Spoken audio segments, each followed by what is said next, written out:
America is now in the midst of a new drug crisis, and it seems that no one is safe from it.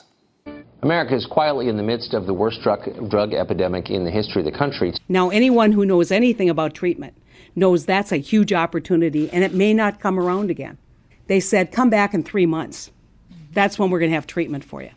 Doctors are not checking patient prescription records before prescribing out painkillers. Profits above the health and well-being of Ohio One consumers. says that these manufacturers 5% of the world's led population to those but prescribing consumes the drug. 80% of its We are prescription now painkillers. losing more people to the heroin epidemic in this country than we lost at the height of the AIDS epidemic in this country.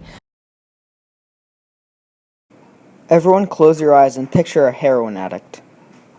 Now open them. Is this what you saw? Well, what if I told you that in today's society, most heroin addicts actually look like this? Throughout the past few years in America, an epidemic has taken over many states, taking the lives of thousands. This epidemic is the opioid epidemic. The definition of an opioid is a drug that acts on the nervous system to relieve pain. Although a drug like this may seem harmless and may seem like something that can only help the body by relieving pain, opioids are far from the opposite. Opioids are very addicting even after one use. Melissa Morris is a recovering heroin addict battling the withdrawal symptoms from the drug. Melissa Morris took the route that 3 in every 4 heroin addicts take, contrary to popular belief. The way that Melissa Morris got hooked on heroin is by abusing her prescription opioids. And I remember thinking to myself, oh my God, is this legal? How can this feel so good, you know? At 20 years old, Melissa Morris had a C-section and was prescribed Percocet for the pain. From the moment she took it, she was addicted. Melissa Morris is fortunate enough to have the chance to be treated for her heroin addiction. Yet, she still has to drive 2 hours to the one doctor in Sterling, Colorado, where she lives, to pick up the opioid named Suboxone that weans her off heroin. However, many people don't even get this opportunity, as the number of doctors allowed to prescribe drugs like this is limited, as is money for many people. We don't know what to do with this wave of people who are using opioids. They're in the clinic, they're in the ER, they're in the hospital, they're in the morgue because they overdose. While many groups of people face adversity in America, the opioid crisis is unlike any crisis this country has ever seen. The opioid crisis has become an epidemic because of an inconvenient situational process. It all started around a decade ago.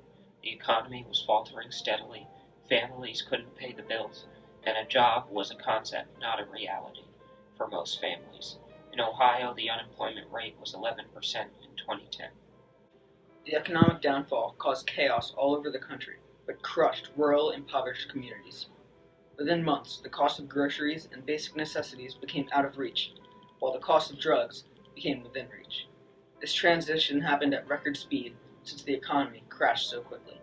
Once people got hooked on painkillers and then heroin, they are prime targets for the drug companies. With no money, no education, and no lawyers, rural communities were engulfed by the wrath of the drug industry. Many communities had no rehabilitation facilities set up to help victims. When someone was caught with heroin, they would get charged, convicted, and the worst of all, not rehabilitated.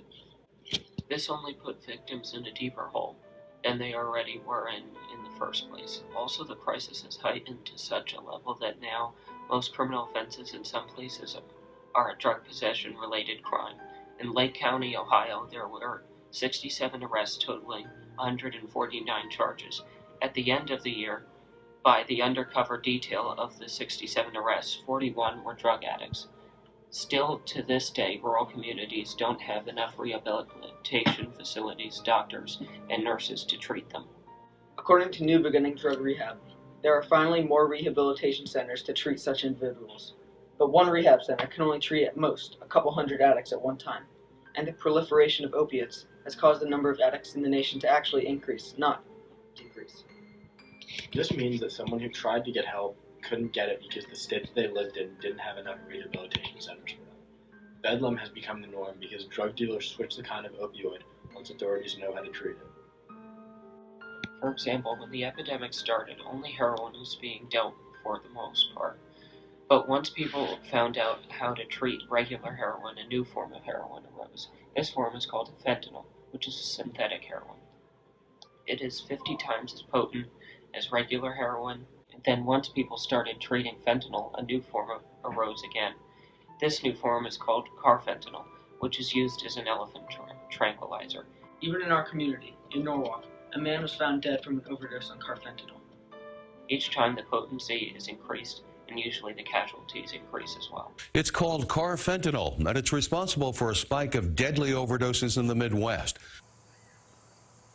What's it like to know?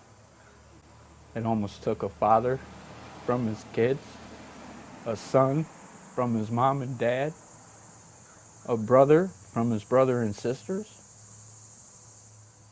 It's the devil.